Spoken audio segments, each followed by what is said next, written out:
Okay, let's go around the Big Ten, recap some results, and maybe a short detour through college football. Not so much as a recap of conference play, but as a barometer of where Rutgers stands as a program and why other teams that seem to be able to get big wins, big upsets, or overperform compares to Rutgers, who never gets that win. So let's get to it.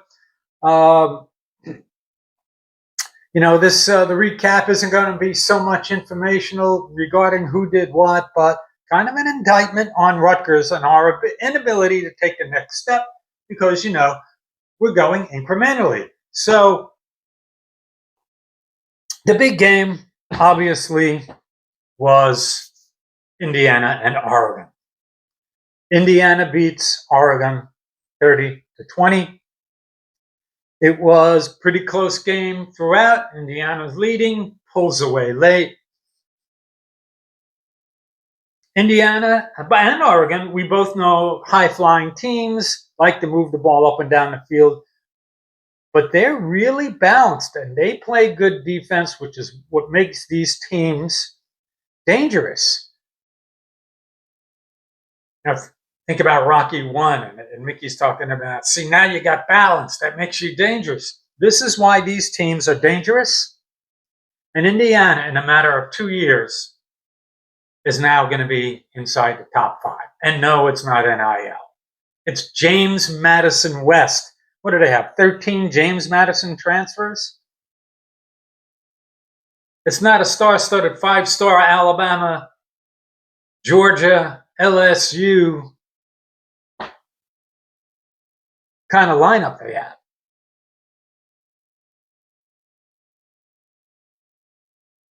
Kurt Cignetti getting it done.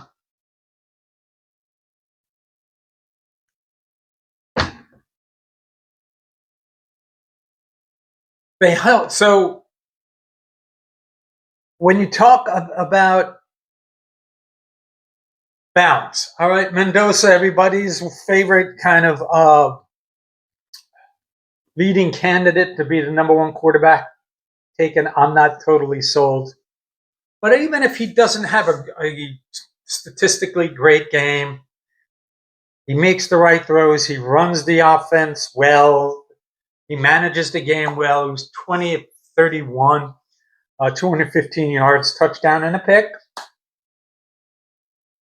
They had 111 yards rushing.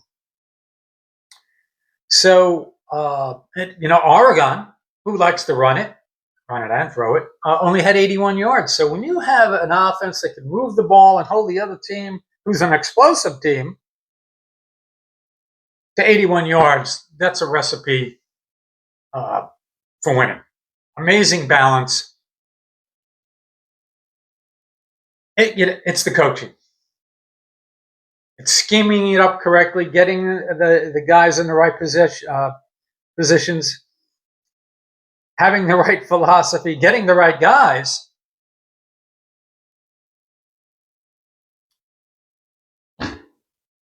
And here are teams with, we love that our offense, moves the ball better this year. It's not painful to watch like it's been years past, although it's painful in other ways. Here are teams that play offense, but also can play defense. And we know that's not our forte. And we absolutely, positively know that when Oregon comes into town this coming week, they're not going to be happy. What's frustrating is, does anybody think under any circumstance that we're going to be nip and tuck with Oregon at all? I'd like to see what the early line on that's going to be. But it's probably going to be at least 2 touchdowns. So Indiana, in 2 years, and no, it's not Mark Cuban, is able to get their guys in position to be number 3, number 4, whatever they're going to be. We talk about this. It's so frustrating. Other teams do this. Indiana doesn't have any great recruiting advantage in their marketplace.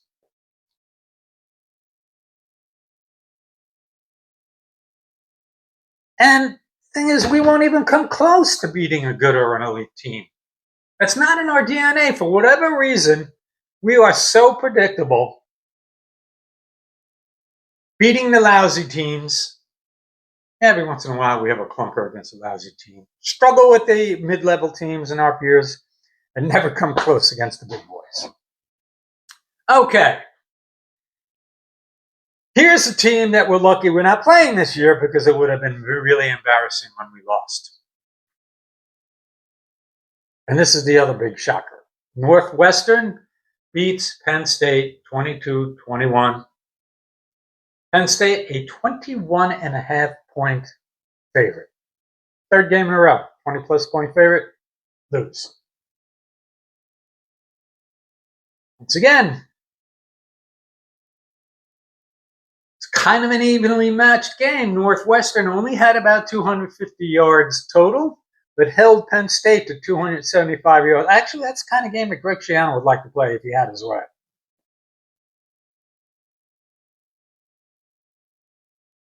On the last series, with Penn State trying to move the ball down the field to take the lead late, Drew Aller on third down suffers an injury, out for the year, apparently a broken ankle.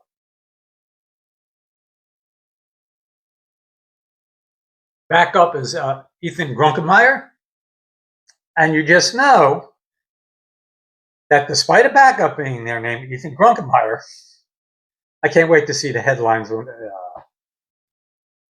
if he has a big game against us. We know we struggle with mobile and athletic quarterbacks, but historically we've also struggled with backup quarterbacks. I think about Wisconsin last year.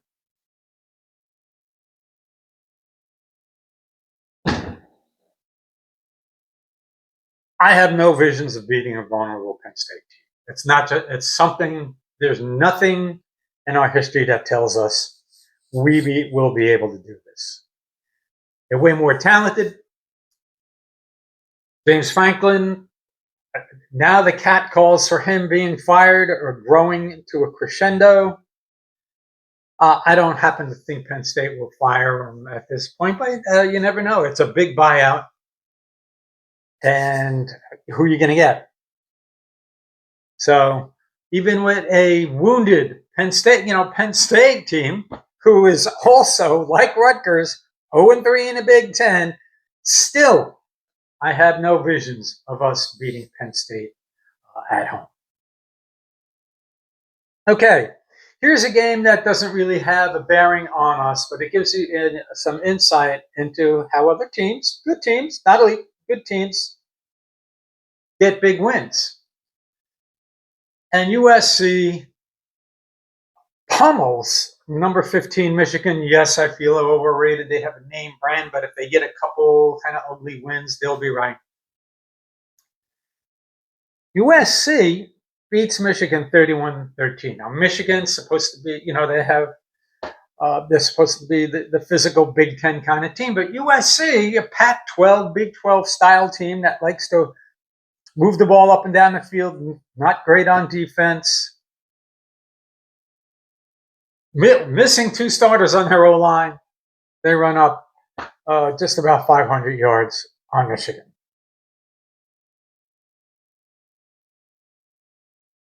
And they limit five-star Underwood and Michigan to 300 yards. We got 434 against USC last year. Of course, the scoring didn't match the production. It's kind of like this year's team a little bit, actually. But it shows that even if you're just a pretty good team, that you can beat established programs that are ranked and beat them pretty handily. Could anybody imagine us going into Illinois and beating them 31-13? Oh, hell no. Nonetheless, it's allowed. Really, it is. Okay, Purdue and Minnesota. Purdue, watching the scoreboard of this game throughout the day, I couldn't believe it. They were leading most of the game. I'm like, oh boy. If we lose against Purdue, this will be the basketball season version for Rutgers football. Minnesota wins 27-20, late fourth quarter pick six. Purdue leads most of the game. Purdue outrushes Minnesota, 253 to 30.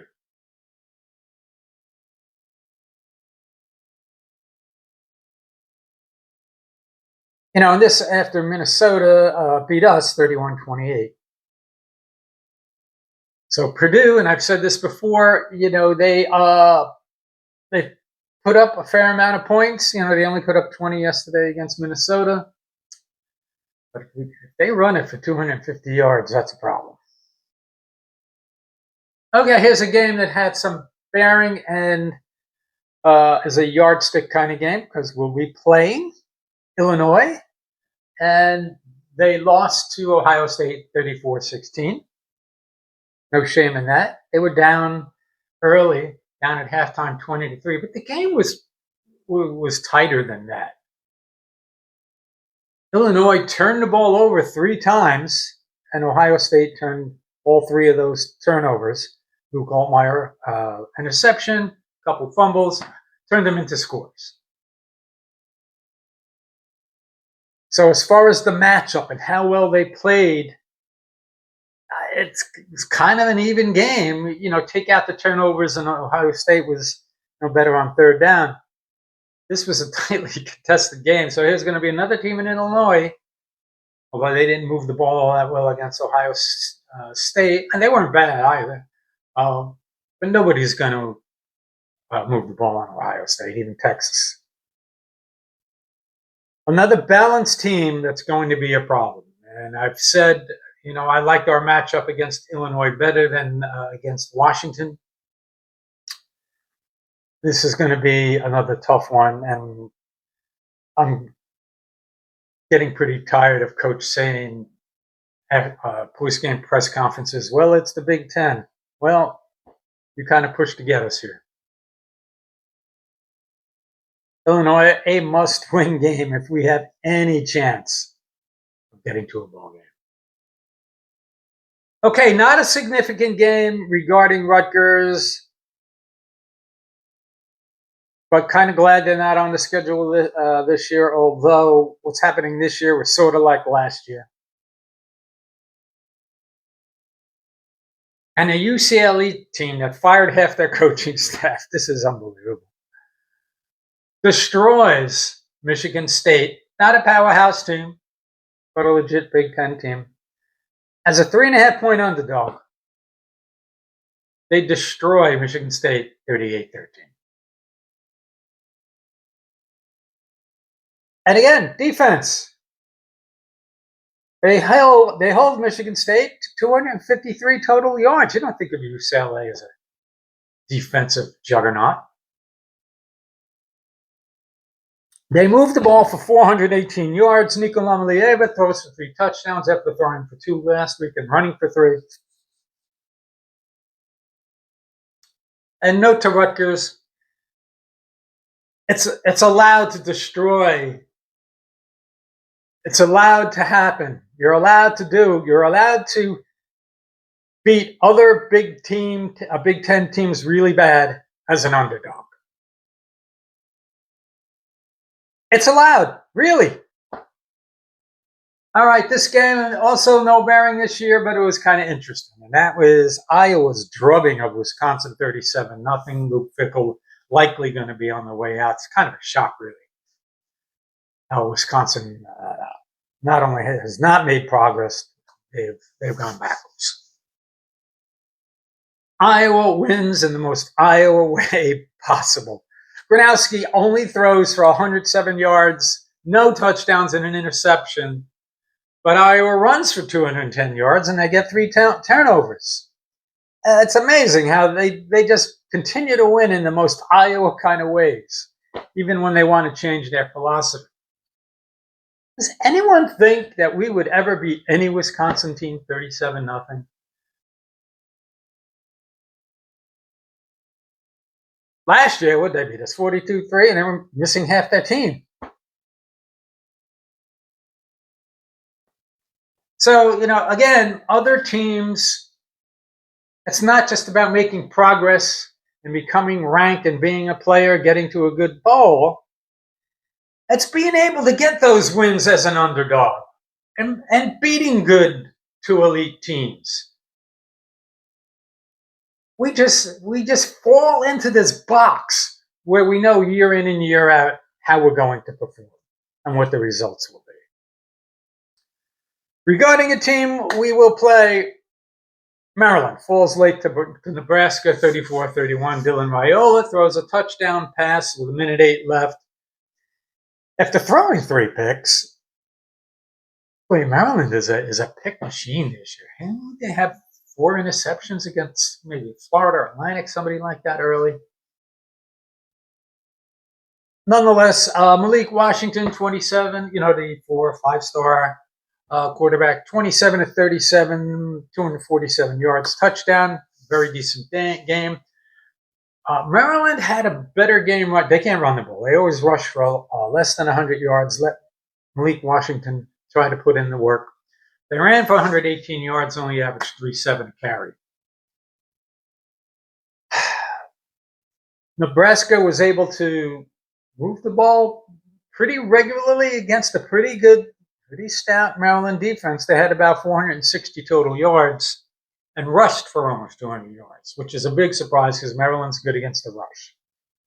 So hopefully Antoine will have some opportunities, get some explosives, and we can make plays in the run game.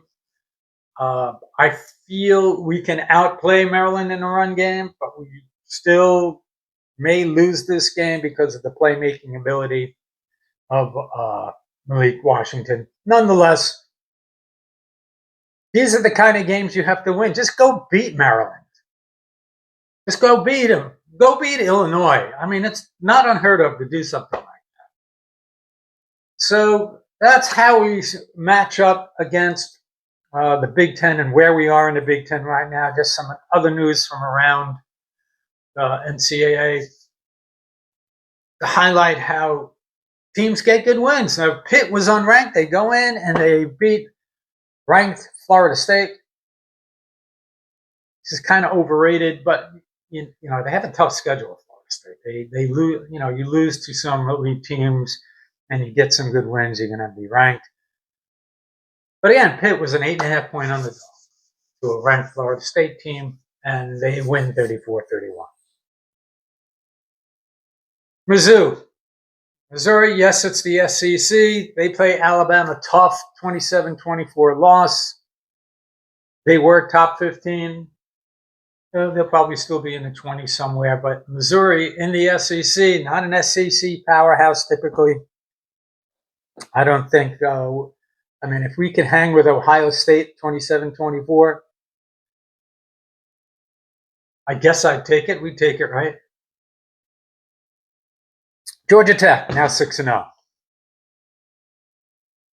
They'll be top 10 after beating Virginia Tech 35-20.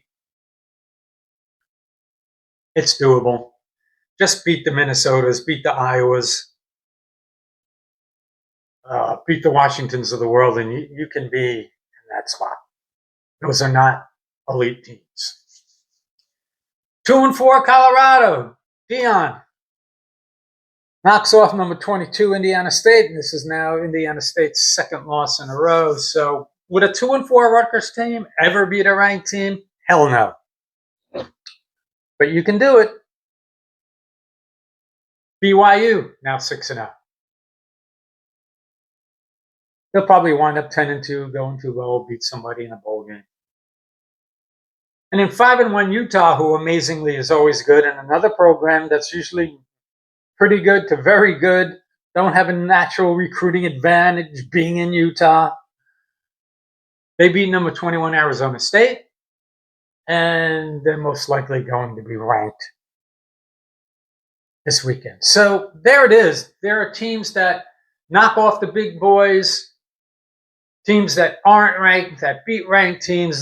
These are things that we never do. We're not asking for a lot. You have an opportunity against Illinois. I'm not going to say Oregon because I think they're just going to be wanting to bounce back and are too talented to allow us to beat them for a second week in a row. But, Illinois will be ranked. They're not Ohio State. Just go beat them. Show you have some fight. Show you have some moxie. So that you show that you can scheme and plan and put your team in a position to win. Football is about blocking, tackling, catching the ball, throwing the ball, and holding your opponent to less points. Figure out a way to do it. Everybody enjoy the rest of your weekend. See you next time.